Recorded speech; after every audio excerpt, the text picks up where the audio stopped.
Hello friends, இன்றைக்கி நம்ம பார்க்க போகிறது ஜாப்பனீஸ் அனிமே சீரீஸான too many losing heroine season 1 episode 9 தான் இன்னைக்குள்ள வீடியோவில் பார்க்க போகிறோம். உங்களுக்கு இந்த வீடியோ பிடிச்சிருந்தது அப்படின்னா லைக் பண்ணிட்டு அப்படி மறக்காமல் நம்ம சேனலை சப்ஸ்கிரைப் பண்ணிடுங்க.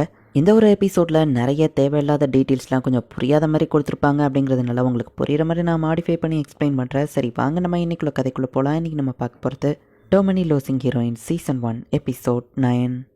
இப்போ ஸ்கூல் ஃபெஸ்டிவலுக்கான ஏற்பாடுகள்லாம் நடந்துகிட்டு இருக்கு. அப்போ நம்ம ஹீரோ ஒரு படிக்கிட்ட திரும்பினா இந்த மாதிரி ஒரு சீன்ல இது எப்படி முடியும்னு எனக்கு நல்லா தெரியும் அப்படின்னு ஹீரோ பார்த்துட்டு இருந்தா அதே மாதிரியே தான் நடக்குது. ஆனால் லவ் பண்ண பையன் சாஸ்கேவோட லவர் காரன் கூட இப்போ நம்ம ஹீரோ பாக்ஸ் தூக்கிட்டு போயிட்டு இருக்கான். அடிப்பட்டு எங்கேயோ வீங்கிடுச்சானவா கேட்கவும் எனக்கு எங்கேயோ வீங்கல நம்ம ஹீரோ சொல்றான். சாஸ்கே ஆனாலாம் ஒன்னு பத்தி தான் பேசுவாங்க தெரியுமா நோக்கி மிசோ. ஸோ ஒன்னு பத்தி எனக்கு நல்லா தெரியும்னு காரன் சொல்றா. நம்ம ஏன் ஃப்ரெண்ட்ஸா இருக்க கூடாது அப்படின்னு வா கியூட்டா கேட்கவும் நம்ம ஹீரோவும் சரின்னு சொல்றான். ஆனா 2K குவாலிட்டின்னா இந்த காரனோட அழகு 4K குவாலிட்டி நம்ம ஹீரோ யோசிக்கிறான். கிளாஸ்ல மீட்டிங் நடந்துச்சாமா உங்க கிளாஸ்ல மீட்டிங் நடக்கலையா நம்ம ஹீரோ சீக்கிட்ட கேட்டா யாரும் என்கிட்ட சொல்லலன்னு வா சொல்றா. சுகர் கோட்டட் பீனட்ஸ் நம்ம ஹீரோ கொடுக்குறான். வா நோக்கி மிசோ நீ அப்பா இதை செஞ்சன்னு கேட்கவும் என் தங்கச்சின்னு நம்ம ஹீரோ சொல்றான். நான் அவளுக்கு பாத்திரத்தை கழுவி கொடுத்தேன், நானும் ஹெல்ப் எல்லாம் பண்ணேன் அப்படின்னு நம்ம ஹீரோ காமிக்கிறான். சரி பவுண்ட் கேக்கையும் இவங்க பண்ணியிருக்காங்க, என் தங்கச்சி சூப்பரா பண்ணியிருக்கால அண்ட் இந்த பேக்கேஜிங்லாம் நான் தான் பண்ண நம்ம ஹீரோ சொல்றான். சின்ன பசங்க புக்ல வரக்கூடிய மீன் ஷேப்டு குக்கீஸ்லாம் நம்ம ஹீரோ பண்ணியிருக்கான், சூப்பரா பண்ணியிருக்கேன் அப்படின்னு சீக்காவும் பாராட்டுறா.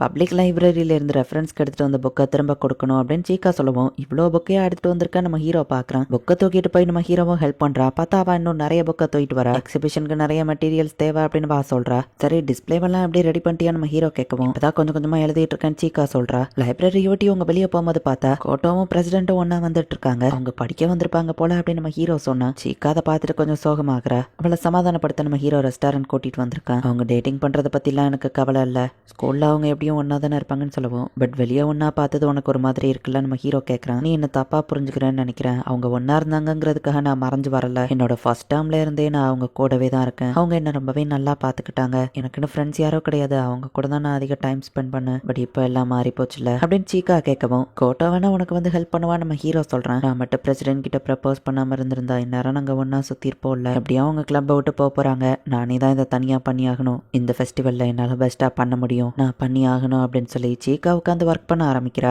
நம்ம ஹீரோ இப்போ அவனோட கிளாஸ்ல நடக்கக்கூடிய ப்ரிப்பரேஷனை பார்த்துட்டு இருக்கான். ஹாலோவின் காஸ்டியூம் எல்லாரும் போட்டிருக்காங்க. அந்த காரன் காஸ்டியூம் டீமனை விட சக்கிபஸ் மாதிரி இருக்க நம்ம ஹீரோ பார்த்தா மம்மி காஸ்டியூம்னு சொல்லிட்டு லெமன் ரொம்பவே குட்டியா ட்ரெஸ் போட்டிருக்கா. அந்த பேண்டேஜ் கடியில அண்டர்வேர் போட்டிருக்கேன்னு கேட்டா இல்லன்னு வா அசால்ட்டா சொல்லவும் எல்லா பசங்களும் ஷாக் ஆகுறாங்க. உடனே ஒரு பொண்ணு வந்து இழுத்துட்டு போறா. என்ன ஆனா உன்னோட காஸ்டியூம் டெட் பாடியா நம்ம ஹீரோ கேட்கவும் டெட் பாடி எனக்கு இப்ப அசைஞ்சிருக்கு, நான் ஒரு கோஸ்ட்னு வா சொல்லவும் பிராக்டிஸ் பண்ண ஆரம்பிக்கலாமான்னு ஒரு பையன் வந்து ஆனாவை கூட்டிட்டு போறான். சோ நீ கேம்ப்ல எழுதின ஸ்டோரியவே கண்டினியூ பண்ணிருக்கலான்னு பிரசிடென்ட் கேட்கவும் ஆமா சீக்கா புதுசா எழுத ஆரம்பிச்சிட்டா நம்ம ஹீரோ சொல்றான். அவன் ஆர்டிகல்ஸை டிஸ்பிளே பண்றதுல அவளுக்கு கஷ்டம் இருக்குன்னு நினைக்கிறேன், நீ ஹெல்ப் பண்ணுன்னு பேசிட்டு இருக்கும்போதே சீக்கா மயங்கி விழுந்துட்டான்னு கோட்டோ வந்து சொல்றா. இந்த வயசுல பசங்க எல்லாம் ரொம்ப ஹார்ட் ஒர்க் பண்ணுவீங்க தான், நானே ஒரு காலத்துல அப்படிதான் இருந்தேன், இருந்தாலும் ஹார்ட் ஒர்க் பண்ணாதீங்க நர்ஸ் சொல்றாங்க. இப்போ சீக்கோவோட வீட்டுல கொண்டு போய் அவளை விட்டுருந்தாங்க. நம்ம ஹீரோவா பக்கத்திலே உட்காந்துருக்கான். நோக்கி மிசு முட்டை அல்லது காலிஃபிளவர் அப்படின்னு பா தூக்கத்துல பேசிட்டு இருக்கா. நோக்கி மிசு நீ என் வீட்டுல என்ன பண்ற அப்படின்னு சொல்லி சீக்கா இருந்துச்சு ஷாக் ஆகுறா. உன் வீட்டுக்கு வழி தரலான்னு மிஸ் கோனிக்கு தான் கூட்டிட்டு வந்தாங்க நம்ம ஹீரோ சொல்றான். என் ட்ரெஸ்ஸை யார் மாத்தினதுன்னு கேட்கவும் அதான் மிஸ் கோனிக்கு தான் நம்ம ஹீரோ சொல்றான். நீங்க என் சிஸ்டரோட பாய் ஃப்ரெண்டா அப்படின்னு சொல்லி சீக்கா பிரதர் வந்து கேட்கவும் இல்ல நம்ம ஹீரோ சொல்லிட்டு ஃப்ரெண்டுன்னு சொல்லவும் சிஸ்டர் பயப்படாத இவர் பிக் சிஸ்டரோட ஃப்ரெண்டா அப்படின்னு நம்ம சொல்லவும் இன்னொரு பொண்ணு வாரா. சிஸ்டர் மாதிரியே ஏன் முடியோ இருக்குன்னு வா காமிக்கவோ கியூட்டா இருக்கு நம்ம ஹீரோ சொன்னா அவ வெக்கப்பட்டு ஓடி இருந்தா. டிஸ்பிளேக்கான ஆர்டிக்கலை எனக்கு அனுப்பு, நான் அதை ரெடி பண்றேன் அப்படின்னு நம்ம ஹீரோ சொல்றான். மலையும் நீ கஷ்டப்படாத ரெஸ்டட் அப்படின்னு நம்ம ஹீரோ சொல்றான். இல்ல நான் தான் அதை முடிக்கணும்னு வா சொல்லவும் எழுதுறதை மட்டுமாச்சும் நீ பாத்துக்கோ, டிஸ்பிளேவை நாங்க பாத்துக்கிறோம் அப்படின்னு நம்ம ஹீரோ சொல்றான். சீக்காவோ சரின்னு சொல்றா. உனக்கு பதில் நான் வேலையை பாக்குறல, பதிலுக்கு நீ எனக்கு ஒரு ப்ராமிஸ் பண்ணு, எக்ஸிபிஷனுக்கான ஒர்க்கை நாங்க பாத்துக்கிறோம், நீ ஒழுங்கா ரெஸ்ட் எடுக்கணும் நம்ம ஹீரோ கேட்கறான். சீக்காட்ட இதை கொடுக்காம நாங்களே பண்ணியிருக்கணுமா அப்படின்னு சொல்லி கோட்டா சோகமாகறா.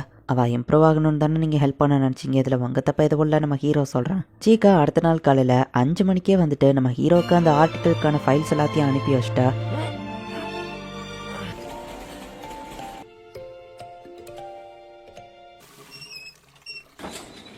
நம்ம ஹீரோவும் குயிக்கா ஸ்கூலுக்கு போறான். என்ன சீக்கிரமா வந்துட்ட அப்படின்னு சொல்லி லெமன் கேட்கறா. பீஸாவை கண்டுபிடிச்சவங்களுக்கு ஒரு பாராட்டு விழா நடத்தணும்ப்பா அப்படின்னு சொல்லி ஆனாவும் வந்து நிக்கிறா. பார்த்தா இவங்க எல்லாருமே நம்ம ஹீரோக்கு ஹெல்ப் பண்ண வந்திருக்காங்க. சீக்கா மாதிரியே நீயும் தனியா கஷ்டப்படாத, உனக்கு ஹெல்ப் பண்ண நாங்க இருக்கோம் லெமன் சொல்றா. நாங்களும் இருக்கோம் அப்படின்னு சொல்லி நிறைய குரூப் நம்ம ஹீரோக்கு ஹெல்ப் பண்ண வராங்க. லெமன் டிஸ்பிளேவை பாத்துக்கிடுவா, நாங்க லே அவுட் ஐடியா வச்சிருக்கோம், நான் எல்லாத்தையும் தரவா செக் பண்ணிட்டேன் அப்படின்னு சிகாயா சொல்றா. ரோமோட ப்ரிப்பரேஷனை நானும் கோட்டாவோ பாத்துக்கிட்டோம் பிரசிடென்ட் சொல்றான். எல்லாருமே சேர்ந்து ஒன்னா செயல்படுவோம் அப்படின்னு சொல்லி நம்ம ஹீரோவையோ கூப்பிடுறாங்க. நாளைக்கு ஃபெஸ்டிவலை நம்ம பக்காவா முடிக்கிறோம் அப்படின்னு சொல்லி எல்லாரும் கிளம்புறாங்க. கன்சல்டன்டா என் வேலையை பக்காவா முடிச்சனா அப்படின்னு ஆனா கேட்கிறேன். லிட்ரேச்சர் கிளப்போட எக்ஸிபிஷனை வைக்கிறதுக்கான கிளாஸ் ரூம் எல்லாத்தையும் இவங்க கிளியர் பண்றாங்க.